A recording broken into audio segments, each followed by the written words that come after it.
First, he was the $2 bill guy producing a documentary about, you guessed it, the $2 bill. But now he's back on the comedy front writing funny stories. And in his new fiction novel, Just a Typo, he tackles cancel culture, shows us just how thin-skinned and easily offended the society is. Please welcome John Bennardo to Slasher Sports Cinema.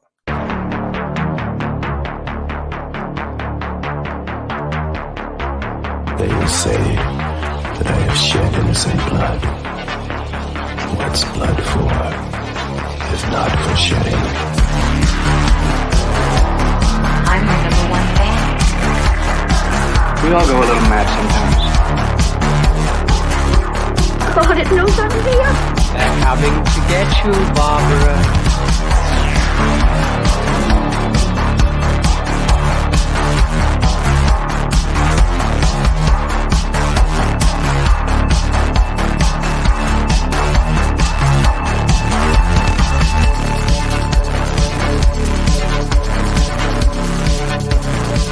You're listening to the Slasher Sports Show with Billy Graves.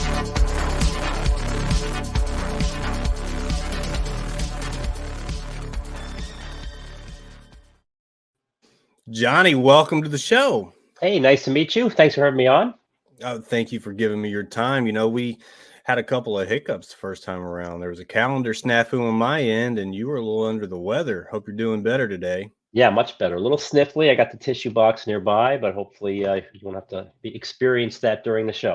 I won't even cut it out if I have to. Yeah, that's fine. I'll just go right ahead and do what I got to do. Just do it. This is a filthy podcast anyway, so that'll probably be the least inappropriate thing that happens. But and it will be scary too. There's your slasher portion of the show right there. That's right. This thing is all about body fluids. So, you know. Well, I've got them for you if you need them. All right. It's perfect. Well, again, welcome to the show. I'm glad you're feeling better. And I do apologize about that snafu. You know what, that was completely on me. And, you know, it's worth the wait though. Yeah, it's okay. You want to tell your audience what happened, or you want me to tell them, or you just want to move on? Well, you know, let's move on. I'm embarrassed enough. This is a shameful show to be on anyway. So I want to protect the audience that we still have left over. Right. So I've had, you know, numerous people on, from directors to actors to voice artists. Never had a documentarian who's done a documentary on a $2 bill. And you won't ever again. I probably won't ever again. Yeah, I mean, I wouldn't call myself people introduce me like you did as a documentarian. I don't think that's my career. Like, I don't think anybody should refer to me. I'm someone who made a documentary. I've actually made two shorts, which nobody's seen, just little film festival things I did, little side projects. And then one feature film, which turned out to be a big deal because a lot of people are interested in the $2 bill, a lot more than I thought. And I had thought it was going to be a quirky little 30-minute thing with a little history and, you know, hidden cameras of spending them at 7-Eleven. Turned out there's so much amazing history and superstition, and I can go on and on, enough to fill 100 minutes tightly with stuff that I couldn't get in the movie. And so that was a documentary that I made and I'm extremely proud of. And it's got a YouTube channel that spawned all sorts of other videos, and there's a lot of followers here that you get the trailer going. Had to go to the Mint and film them actually making $2 bills at the Bureau of Engraving and Printing in Fort Worth, Texas. Great experience, great film, and I'm really proud of it. But yeah, I'm mostly a writer. We'll get to that, but I'm a documentarian for this, not for pretty much anything else, not anywhere else. But it's an interesting subject, you know. Like, growing up, the $2 bill was just it was a good luck thing. You hold on to it. You don't do anything else with it. What's so special about this damn $2 bill? Well, that's what I investigate. And the whole idea of the film came from the fact that right behind me, actually, in a drawer that I've had for a long time, I've got about 12 or 13 $2 bills that I've accumulated, like you said, through the years. Just as an 8-year-old, you get one here, and then you find one as a 10-year-old, and you think it's special, and so you keep it. You think it's worth money, so you keep it. And there was a day 5-6 years ago where I had done 2 short documentaries, and I pulled these $2 bills out, and I'd say, God, I got to do something with these. I don't know, but I don't want to spend them. So what can I do? And I said, oh, maybe I'll make a little documentary. And that's where I got this idea for this silly little short, which once I started researching it, I did a Kickstarter and started raising money. People came out of the woodwork. People were calling me from all over the country. I've got $2 bills that have been on the moon. You'll see that here in the trailer in a second as it goes by. But they are amazing. People just have a number of misconceptions about them. And I think what the film is ultimately about, if I can cut right to the chase, it's about connection. For all these little anecdotes and things that have to do with them, when you spend a $2 bill, and I think a lot of your audience who've used one or seen one may have experienced this.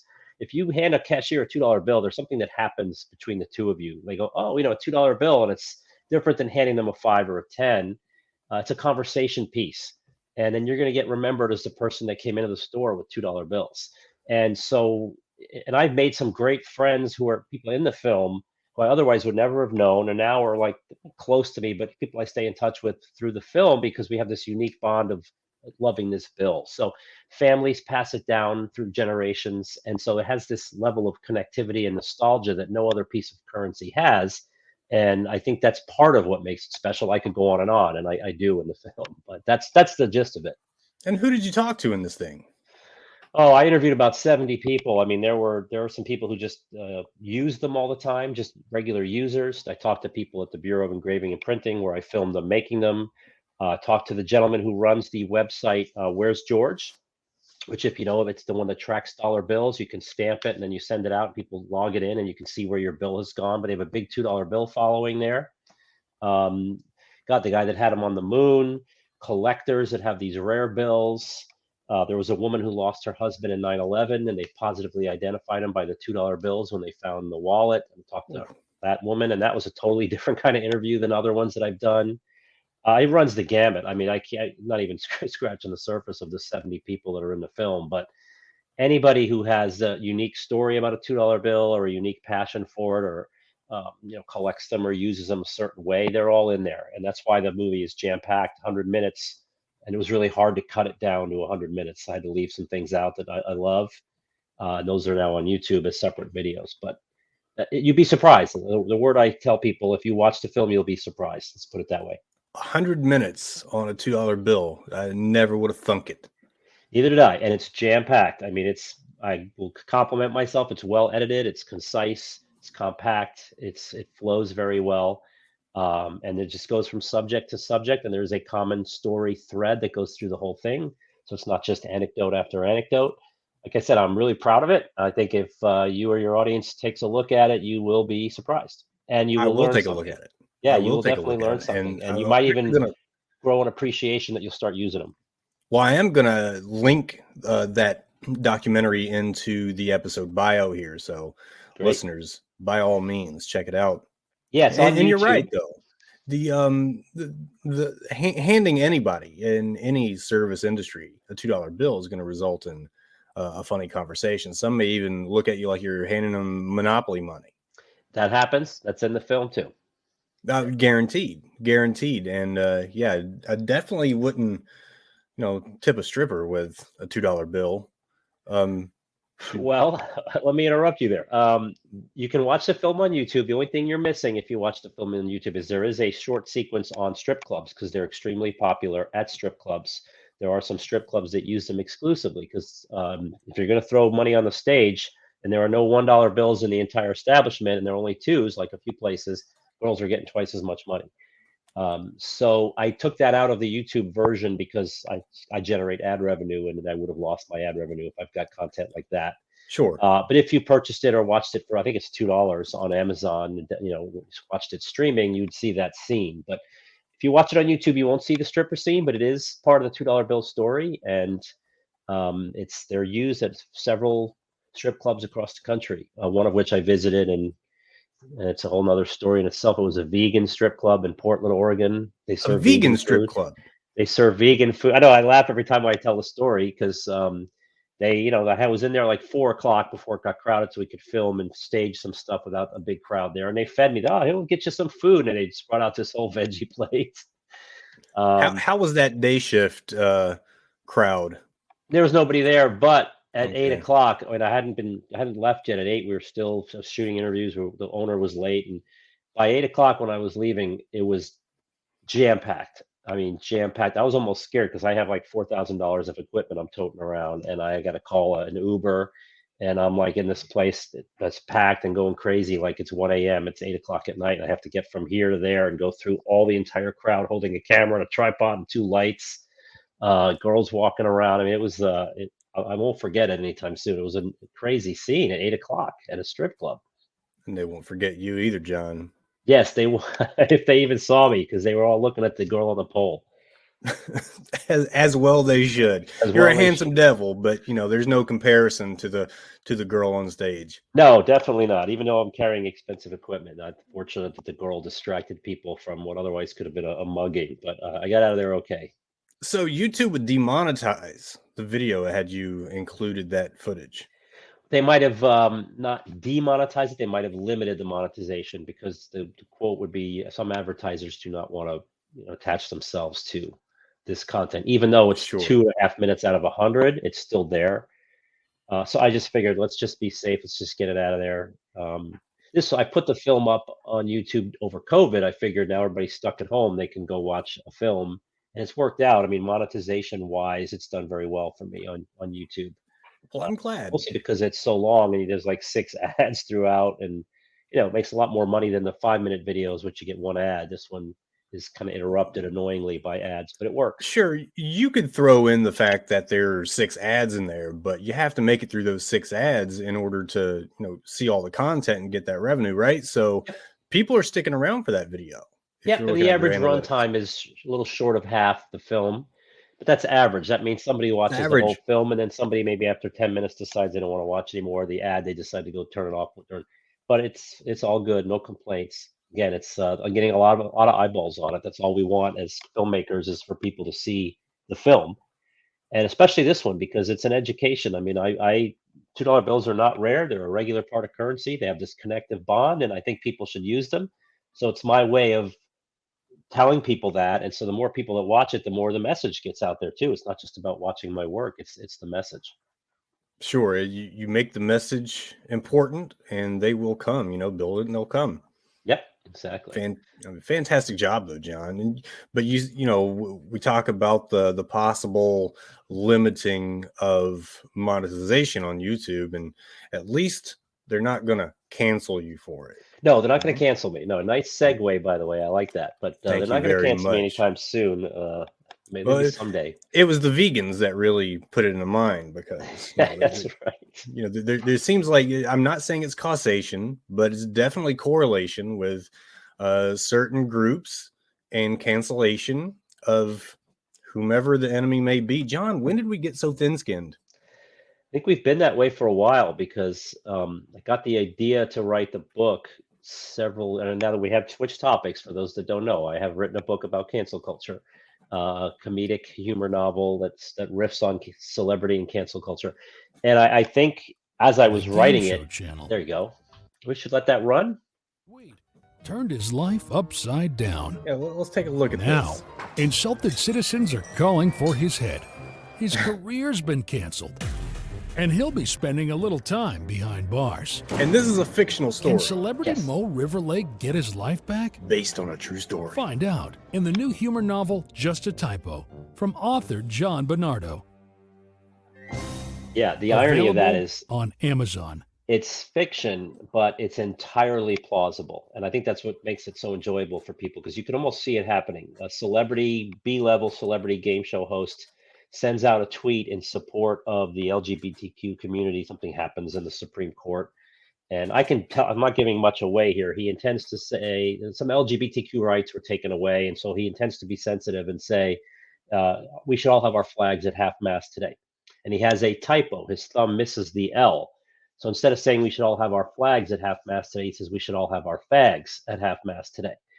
So this goes out into the world and gets retweeted. And at that point now, he's a homophobe, right? That's it. In our culture today, you can't make a mistake like leaving the L out. And if you try to tell people that my finger missed the L, or an whatever happened, you're guilty. You're a homophobe. You're canceled. Correct. There's no excuse there's no apology that's going to work. Whatever you say happened is an excuse. This is the culture we live in my opinion. So what happens to the guy is now he's labeled a homophobe and a bad guy, and everything he's ever done in his life for the last 35 years gets dredged back up and insults every ethnicity and race. So it's a story that starts with the tweet. We see, and then we go back and we learn how he became famous and got to be a game show host. There's all these incidents along the way, which are all innocent. None of them are malicious. None of them are, racist or anything. But then once we catch up to real time and we see the tweet, now that he is considered a bad guy, every narrative is spun. The thing that happened when he was on an airplane at 25 years old is now turned into a racial thing. He hates Hispanics. He hates Jews. He hates every organization. You can find something that he did in his past. And it's very funny because you can see it happening. I mean, you totally can imagine what would happen if we dug up, old Halloween costumes that were inappropriate or that we think are inappropriate now that weren't then. But by bringing up, oh, you wore an Indian costume back then, you hate Native Americans. That's insensitive to Native Americans. No, it's just what I wore. I was doing the Village People back 20 years ago. Anyway, so that's the gist of the idea, and it's very funny. It's I write a comedy. I think you should be laughing on every page. So there's humor throughout, great characters, and I really enjoyed writing it. It's very funny, and it's like I said, it's not implausible. That's the crazy thing, is I made it outrageous and absurd, but even in doing so, it can happen. I mean, it absolutely can happen. It's funny you brought up the looking into the past after the tweet, because it reminds me of, excuse me, that finale episode of Seinfeld when they're on the stand and they're going back in time, revisiting all these encounters and seeing how shallow they really are. And there's a bit of correlation there, but you're right, though. I was just talking to somebody in the baseball world about that incident with the Colorado Rockies fan. I don't know if you heard about that, but there was a fan. It was a granddad, had his grandkids with him at a Rockies game. I don't know why you'd subject your children to that, but that's horror enough, right? That's horror enough. So, but they're at a Rockies game and it's kind of quiet because there's nobody there. And he's yelling out something about dingers, oh, I think I did hear this, but tell me, what's the rest? I don't remember. Yeah, so it's basically you're picking it up on TV, and because you don't hear every sound, every enunciation, and this guy's like behind home plate, but off to the right a little bit if you're looking at home plate, and he's yelling across the way something about dingers. Well, yeah, it does sound a little bit like the N-word with a hard right, R. that's what it was. Yeah, and not only that, no explanation was accepted. Absolutely no explanation was accepted, nor was it good enough. And it was so bad to the point that I had a conversation on Twitter with the guy. His name is Randy Wilkins. I'll name drop him. I don't give a damn. Randy Wilkins is the guy that did the documentary on Derek Jeter, and he went hard at this guy. And I said, Randy, it makes no sense. Why would you be in the middle of a ball game yelling out the N-word with a hard R and nobody's turning their head towards you? I don't care how racist that crew would be. Nobody would just look forward at the ball game. Right. They would. Everybody would be like, yeah, exactly. They would be like, hey, that guy's going to start some trouble. Whether or not they're on the wrong side of it, they're still going to be like, hey, yeah, he's starting some shit right now, and we're going to be in it. So I don't know, man. It seems like there's always a witch to hunt, and when there's not, they're going to create a witch to hunt. Well, I think it comes from an insecurity, common, not I'm judging myself here too, that everybody has a common insecurity, which requires them to some degree subconsciously to bring other people down to feel better about yourself. So if you have something, especially in today's world where you can reach 1 million people with a tweet or something and criticize anybody you want from, in your underwear while you're sitting at home at night, I think if there's a means to get somebody, it's unfortunate, but we go after people. That's just our nature. We feel good attacking and criticizing when what we should be doing. I mean, this sounds all lovey-dovey. We should be loving each other, and we should be supportive of each other, and we should be helping each other. But we don't have a culture like that. Our first instinct is to tear down. We build up celebrities and sports heroes, and we tear them down. I'm a Dolphin fan here, and it goes on with Tua Tagovailoa, who's, everybody just tears him down constantly, and now they're building him up, and they're going to tear him back down the first time he throws a couple interceptions again. But it's just our way, I think. And I think what the book touches on is that people who don't have anything better to do but to find a reason. In fact, there's a great segment in the book where one group who has yet to be offended is offended because they've yet to be offended. Like they've been excluded from being. Like, why are we not included? Right. So and I think there's also a line in there where people he makes fun of. It doesn't really make fun of, but it gets interpreted as if he was making fun of lower class people who are on food stamps. So then there are people who are applying for food stamps just so that they can join that group and have something to be upset about.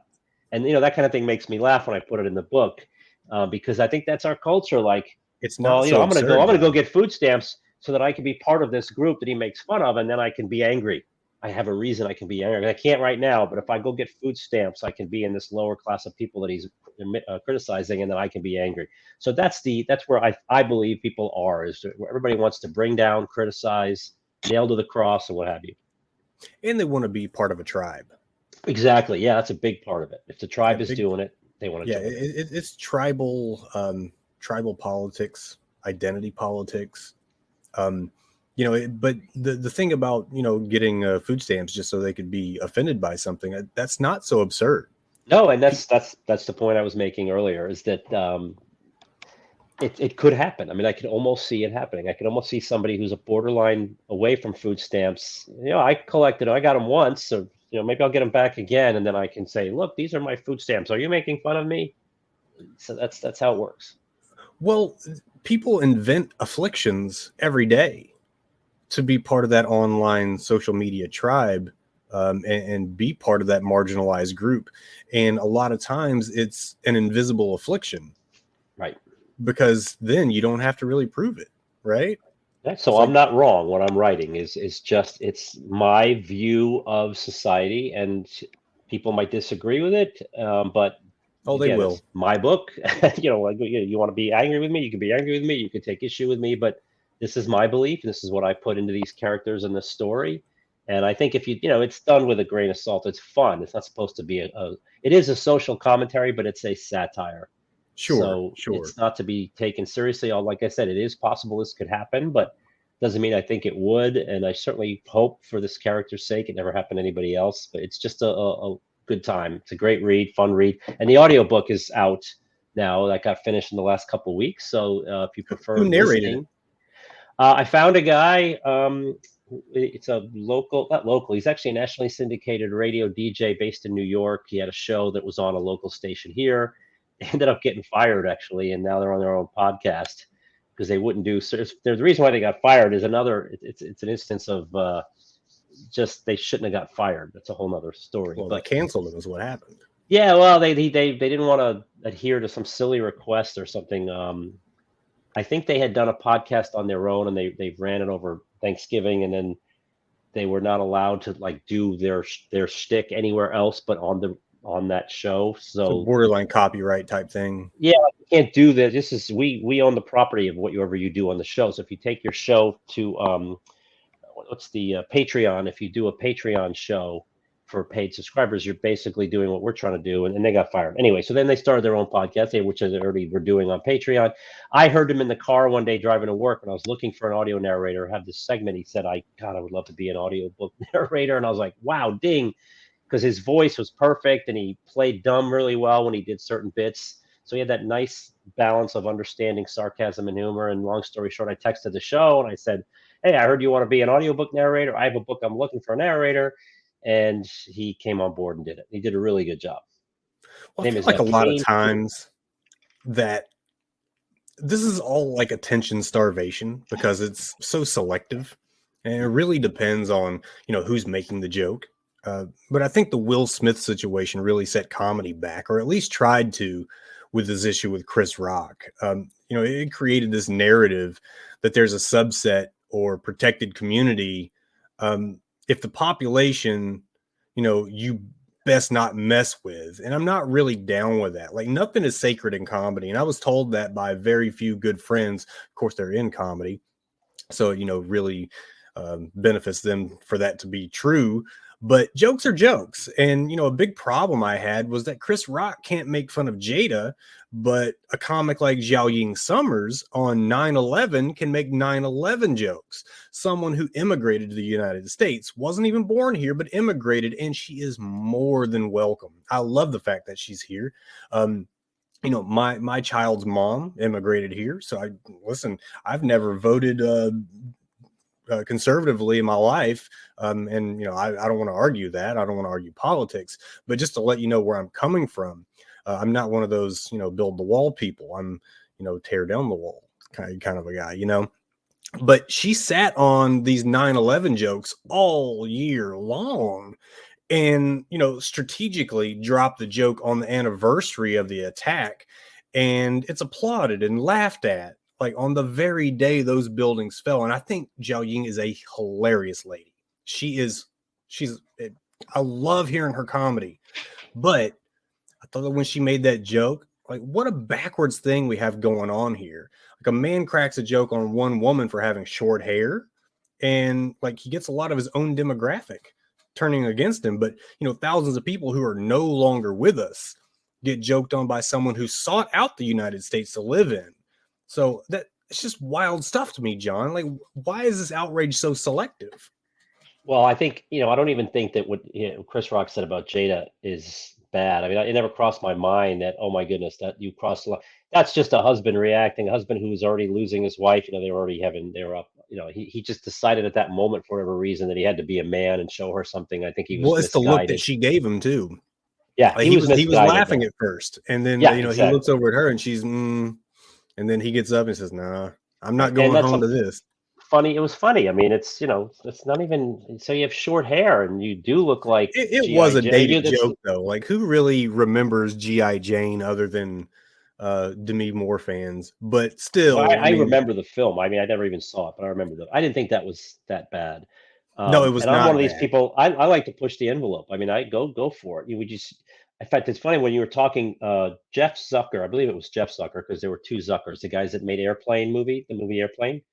A bunch of other great movies. Who just made a comment in the last week. I probably should have saved it. I saw it somewhere in something I was reading where he basically said comedy is dying because everybody's afraid to offend the 9% of the people who would be offended by certain jokes. Like you can't even tell a certain joke anymore because that small, less than 10% of the people who will take offense, it's too scary. You can't put it out there because those 10%, those 9% are going to freak out and there's going to be backlash. And he basically said comedy is dying. And I agree. Like you have, and in fact, it's in my book. I mean, that's, I think there's a line, I'm trying to think of the context, but basically he said the comedians, after this guy got canceled for what he did, comedians stopped telling there was no more Tonight Show. Like they canceled all the late night shows. I mean, this is the extreme that the world came to soon after the tweet went viral and everything went bad. Comedians, there's no more sitcoms on TV. There's no more late night shows. Like nobody can tell a joke.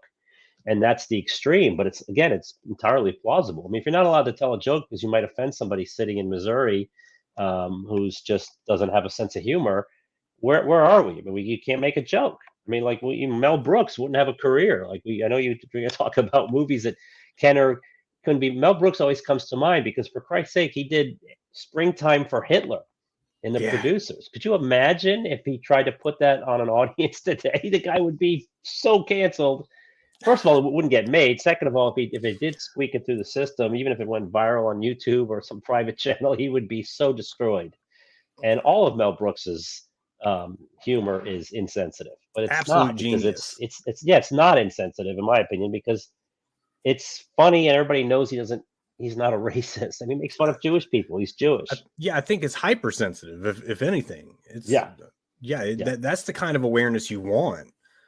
Making jokes to bring things to light is what it was really all about. Not to punch down, but to help those who can't punch upward. So I don't know. It's wild. It's a wild dynamic that we have, and I think it's gotten so much worse since the invention of social media. Yeah, because everybody has a platform to anonymously comment and criticize and bring down. I now have the ability to criticize anybody in the world who says something I don't like. All I got to do is go on Twitter and say, I hate this person. This person's a jerk, and hit send, and it's out there. And if they're part of the wrong tribe, then you're seen as insensitive. You could agree with 95% of the things they say. If you those 5% that you don't agree with, that makes you insensitive to the issue. And Yep. you're always wrong, and you can't make a joke about something, and that's just wild. But why did you make the protagonist, or I don't even know if he's the protagonist at this point? Why did you make the main character of this book a game show host? That's a good question. And I've who been did on you model several. that after? Like a Every character, I think any writer will tell you that almost every character is a little bit of you in a different form. Because as a writer, you're acting like the girl Lexi, you're acting like the game show host, you're acting like the best friend.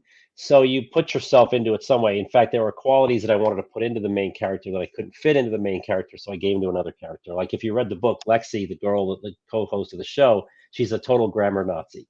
I got to be careful even saying grammar Nazi because I just used the word Nazi. That might offend somebody, but well, I got a librarian friend that's gonna be really pissed off at you now. yeah, well, don't tell her not to watch this show. But no, but I wanted to have my main character because I'm a grammar Nazi. I mean, I hate when I see people who don't know how to use apostrophes, and I have to resist tweeting at them saying, that's wrong. But anyway, but I wanted to put that in my main character, and I couldn't. So the point is, every character is a little bit of me. But why he's a game show host? I've been on several game shows. I've been on Wheel of Fortune. I've been on the old Scrabble with Chuck Woolery, and I kind of wanted a B-level celebrity, and I know the game show world, so it was easy for me to write, that character because I know what it's like to be on the set, and I've been on TV sets because I worked in the industry. So yeah, plus I had an idea for the stupidest game show idea ever, and so I said, well, wouldn't it be great if he just hosted this show that I came up with, and now I can have fun with this show. It's called Hats Off. It's a game show. I'm not going to tell you more about it, but it makes me laugh when I think about it. So it's hard to really say, but that's what I felt he was. He's not a movie star. He's just he's just some guy who's a game show hosts aren't really celebrities. I mean, they are, but Like hell, they're not. yeah, they're not. There's no Tom Cruise of the game show world. They're just the Pat Sajak's like the most, and Alex Trebek, who ventured Yeah. out and did some TV shows. But I just wanted somebody who like you wouldn't know unless you watched the Game Show Network and you saw him on the show. But he thinks he's a celebrity, and that's part of the fun of it too. Is he's got this ego about him and just doesn't get it. So yeah, that's the answer to the question. I just have experience with game shows, and I had a silly idea for a game show, so I was able to just boil all that into this guy. Well, Alex Trebek was at a WrestleMania. Tom Cruise was never once at a WrestleMania. So Yeah. Trebek was cool. He got it. Like he knew where his place was and had fun with it and milked it. And that voice was just iconic, was it not? Like when he did the Cheers episode where Cliff Clavin goes on the show, and then later on he shows up at the bar and he tells Cliff, he makes him feel better, and then Sam says, "Wow, that was really nice." He goes, "I just came in here for a beer. I didn't realize Cliff was going to be here." I mean, it was really This is fantastic. It was so straight. Yeah, he just did it so well. How can you not like the guy? So okay, so growing up, well, or maybe not even growing up, but what was your go-to game show? Well, Wheel of Fortune was one of them. I'm good with words. I mean, obviously, as a writer, I mean, I would hope I'm good with words. So you give me 2, 3 letters, I could solve almost any puzzle. So Wheel of Fortune. I'm not a Jeopardy guy because I don't know trivia. There were other game shows like Scrabble with Chuck Woolery, which some of you may remember and some may not. And then there was a period where I actually am a cancer survivor. It's a whole other story, but I was in the hospital for 5 months when I had a knee replacement done through osteogenic sarcoma. And I basically, your day, especially back in the mid 80s, is turn the TV on. There's no phone to play on. There's no internet. So, you wake up, they do your blood pressure, you turn the TV on, and you have game shows from like 9 to 1. Price is Right was always at 11. I can almost recite the shows because you got nothing to do but watch TV for 3 hours. So I would go through the game shows that were on every morning. There was Sale of the Century. But yeah, I would say Wheel of Fortune, Scrabble, and the game shows I went on. The word games were always my favorite. Card Sharks was one of them I watched. I don't know if that rings a bell with anybody, but I just love the idea of playing games. I'm not a computer game person as much as a board game, and just show me 2 people competing for cash and prizes, and I'm usually in, as long as it's not stupid. I was addicted to Hollywood Squares.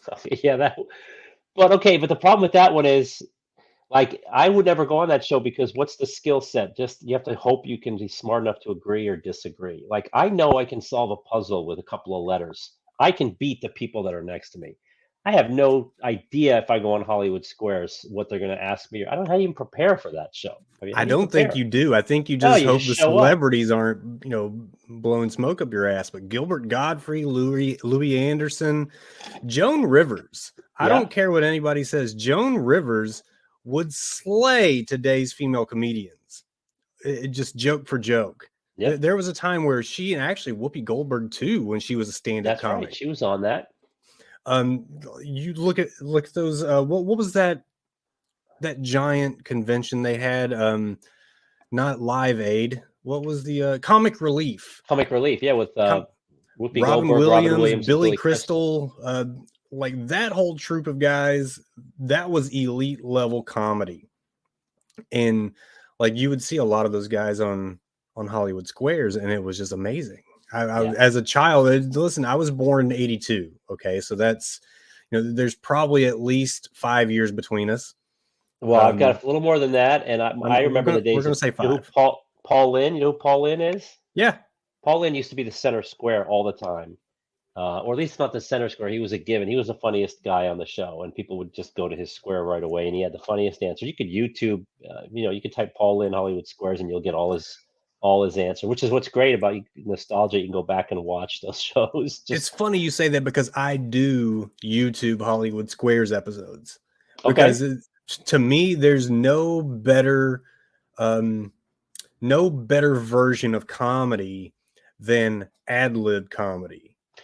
That's not ad lib though. I'll tell you that right now. Like a little secret. That stuff. I know they probably have some kind of like stuck in their back pocket, and they probably I think they're fed the questions in advance. To be honest, you think they're fed the questions? Yeah, because they just burst my bubble. Yeah, Bernardo. I'm pretty sure. I'm gonna research that, but I'm pretty sure. I'm pretty sure. But it does put forth the illusion of shooting from the hip. Yeah. And like I appreciate a comic who can go on a show and at least be perceived to be shooting from the hip. And like that's just what I kind of pride myself on. I'm not the best at it, so I'm not a comic. That's why I host people instead of be the guest. But yeah, that type of comedy it really did it for me. And I grew up on the Carol Burnett show, and yeah, I love that. My goodness. And those are all on YouTube now too, with Tim Conway and Harvey Korman. Oh, classic. Listen, my dad, bless him, he was manic depressive. Okay. And a big part that people probably overlook when it comes to depression is senseless spending of money. Okay. That's like one of those weird side effects. That's like, well, what's that have to do with anything? It's a drug that keeps them going. Yeah. Yeah. So if he happened to like get off his meds for whatever reason, and I'll be damned if a Time Life commercial comes across the TV, whatever they're selling, he's buying. Oh. And yeah, so I would get that Dean Martin comedy roast and and the variety show. What was it called? The whatever it was. I'm thinking like the Dean Martin. There was the Dean Martin comedy roast, and there was the Dean Martin variety hour or something like that. And then there was the Johnny Cash one, and there was like the entire catalog of Gunsmoke. It was like the dumbest things, but he would always end up sending it back because like, well, why the hell did I buy this? Like I got to stay on my meds. But he ended up keeping that Dean Martin and the Carol Burnett box sets, and it was just the best thing ever. Like it still is. It's a gift. It really still is. It was everything's on YouTube. You just go pick, what the Harvey Korman one where Tim Conway's the dentist. Like it seems like once a year for whatever reason I'll think of it and I'll go watch it and I'll sit there and crack up, and then it just takes me down this hole of just next thing you know I'm an hour and a half watching old Carol Burnett clips. Wasted my entire Saturday afternoon watching old Carol Burnett clips. Oh, that doesn't sound wasted to me, John. Do you ever get worried that maybe people are gonna be offended by your novel and like? Oh, that was a strong consideration. First of all, I don't think I'm not famous. I'm not popular enough to be canceled. I mean, if someone cancels me, that's no different than just not knowing who I am. So, yeah, I worried about that because the main character. I mean, basically, look, he offends everybody, and in order to offend everybody, there has to be a reason for those groups, even if it's like I said, he hasn't done anything actually wrong, but you have to have him do things that could be interpreted as offensive. And for them to be interpreted as offensive, they're out there. Stereotype. I had to play off every single stereotype. I had to, Asians, the way they speak, and and everything. And so you're like, God, I mean, this could be offensive to somebody. But I just think that and actually the line I've used to tell people like yourself, other podcasters that I've been on, if you're offended by the book, you're making my point for me. That's really what it boils down to. If you're going to be offended by what this guy's doing and how everybody, it's just a story about a guy who does certain things and the way people react. Does not mean it's my opinion. It's not Sure. I mean, it's not my opinion how they react, but it's not my opinion that Jews are this or blacks are that or Catholics are this. It's just what I'm presenting to you as an example of how people respond. So I don't think Stereotypes I exist. offended. Yeah, I don't think I offended anybody by laying out the stereotypes we all know. And if you know the stereotype enough to get offended about it, then you're aware that it's a stereotype that can offend people. You can't get mad at me for that. I didn't come up with the idea that this group likes doing this or is known for this. I'm not even going to give you an example because I don't want to throw it out there. But so yeah, I mean, I'm sure people might get offended, but you know what? If you don't like it, close the book, put it down, and it's over. But secondly, you're making my point for me. If you're going to be offended by a book in which I'm trying to demonstrate how people can be so easily offended by the most innocent of things, then you are doing the exact same thing that the people in the book are doing. So I don't really worry about it.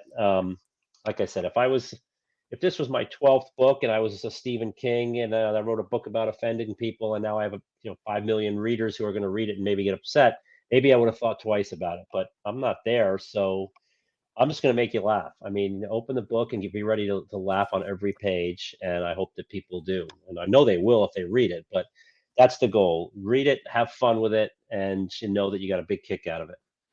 Well, let's be clear. The people who are going to be offended are not the people that you are specifying. Targeting. Yeah. Yeah.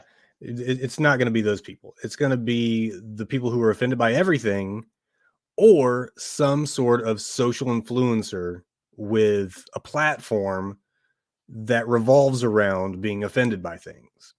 Yeah, and those people will see themselves in the book. They'll probably get mad at me because they know that I'm actually making fun of them.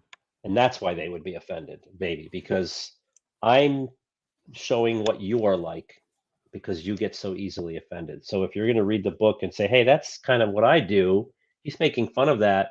F him. Well, you can't please all the people all the time, right? What's that expression saying? No, I don't write the book. it.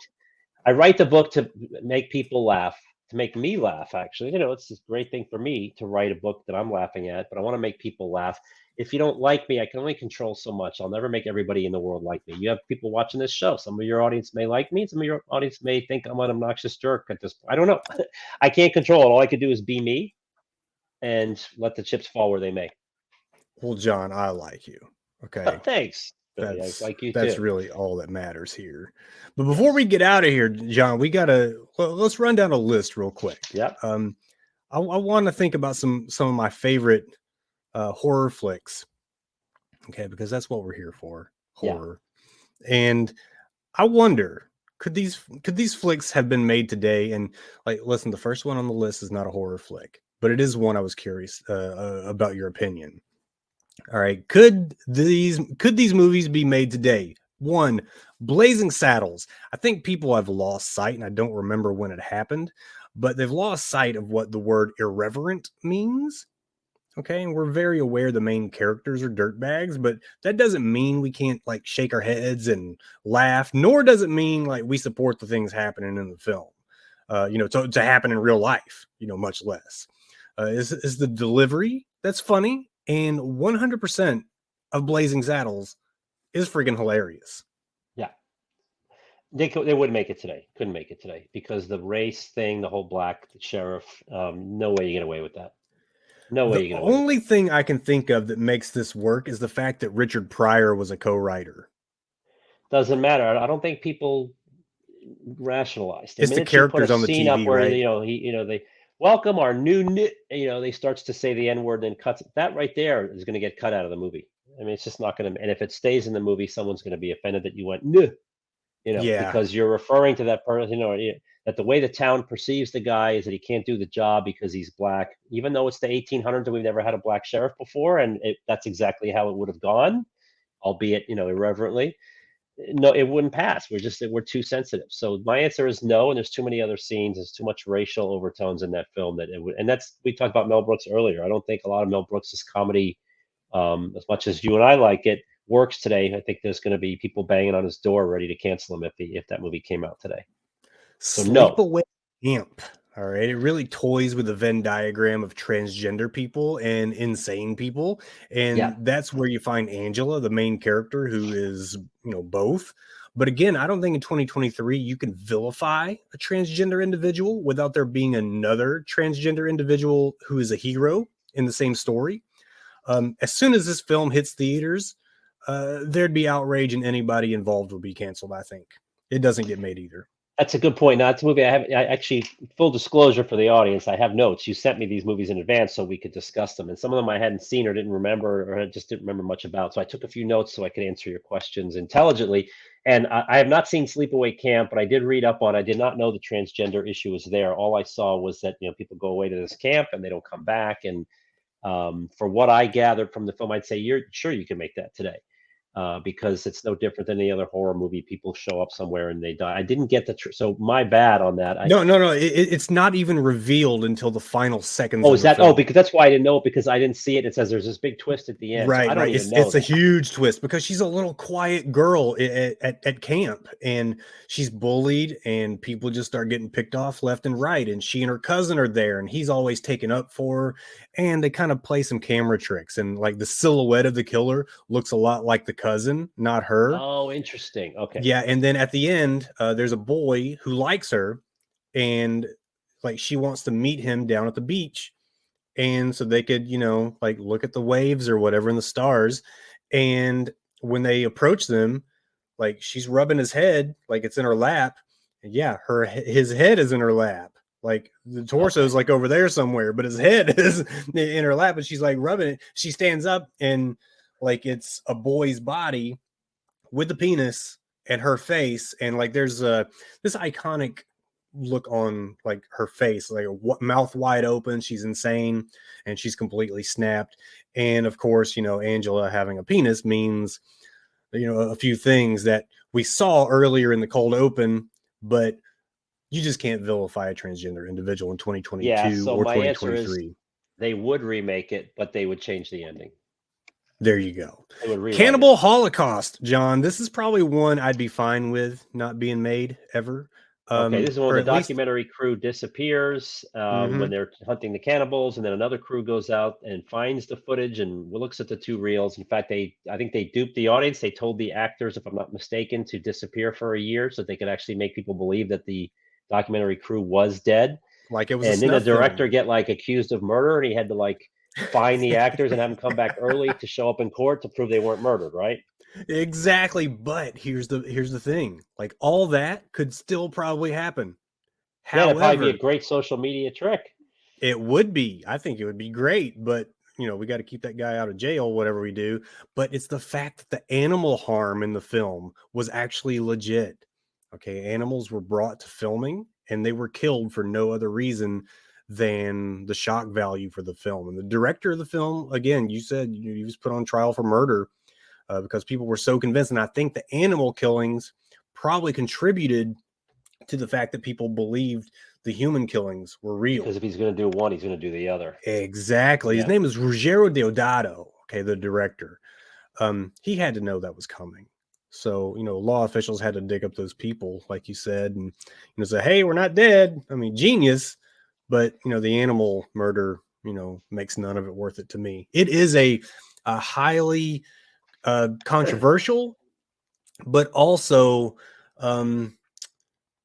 it's probably one of the most important films because it does something that nothing was doing before. And that's found footage. We didn't have found footage horror until the Blair Witch Project after Cannibal Holocaust. So there was a wide range of time there between the two films. It's a great concept, but I don't think they would make it today because some executive would say cannibalism, change it. So it would be something different. It would be a documentary crew goes to find some lost jewels or something, and they disappear. And or make it very clear that it's fiction.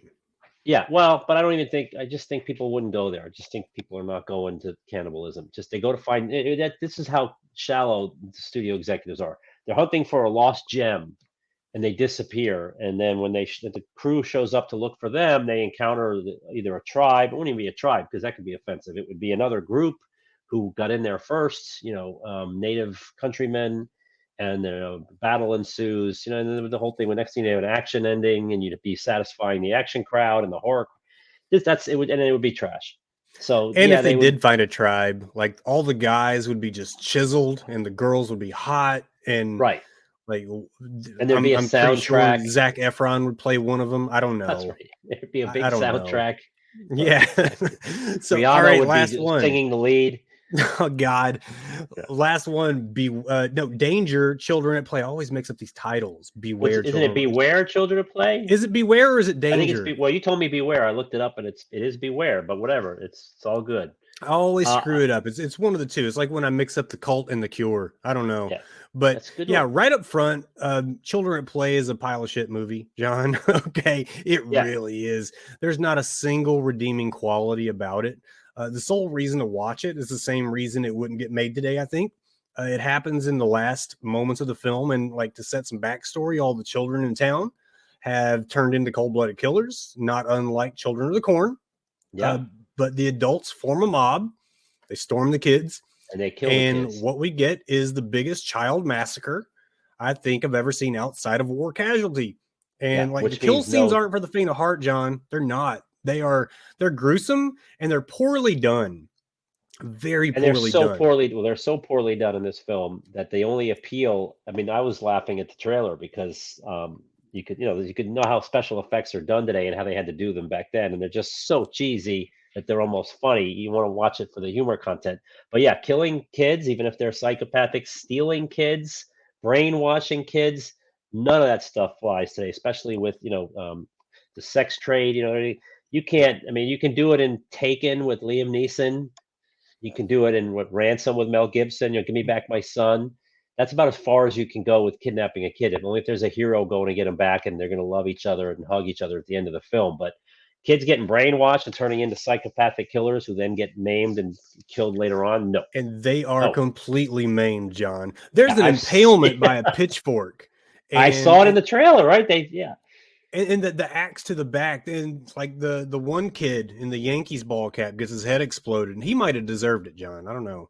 Yeah, well, the cut was funny because that's in the trailer, and there's a close up of the kid, and then the next shot is a wide shot of the body and the head exploding. They just cut it or at the perfect. Well, they did a good job for what it's worth at the time, but it was so funny that the way No, they they did didn't, it. John.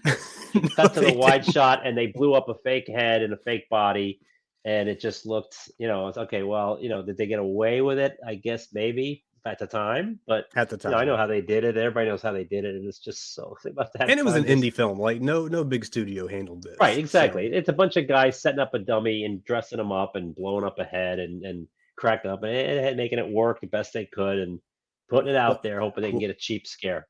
well, I always say that bad horror film is better than bad any other genre film. So that's really the only saving grace there. But before we get out of here, John, tell everybody where they can find your book and you on your socials. Yeah, so my book is called Just a Typo, and it's on Amazon, and it's also on Barnes and Noble and all those other places. But the audio book is on Audible, which is, I guess, part of Amazon, because if you go to Amazon and click on the book, it will give you a audiobook button, and that's Audible. So I don't really know the difference. It's also on iTunes. So you can find the book anywhere. Just search Just a Typo. Let's see, my $2 bill channel. I think you said you're going to put a link. I mean, it's just if you search the $2 bill documentary on YouTube or just do $2 and the word bill, and a bunch of videos come up. Inevitably, half of them are going to be mine. It'll say the $2 bill documentaries. You can click on there and get to the channel, subscribe. It's a lot of fun. And let's see, my social, I've got a website, johnbennardo.com. You got to spell my name right. I didn't type the last name here on the screen, but it's Bennardo. My Twitter, again, I don't know if you're going to put this up. Twitter and Instagram are jbennardo, JBENNARDO 222, because I'm the $2 bill guy at Instagram and Twitter. So that's everything where you can find me. I try to post. I don't post a lot, but I do some funny stuff. I post some commentary, and I usually follow back. So if you want to follow her, And you actually mentioned to me that you saw me here. I will definitely follow you back. But plenty of places to read the book, watch my videos, and do all sorts of stuff like that. And I appreciate the opportunity to share all that. John, I want to thank you very much for joining me today. I appreciate the time you've given me. Folks, take a glance at the episode description. You're going to find all of John's info, social media links, the links to his projects. So until next time, may we all drink the blood of our enemies from the skulls of their children.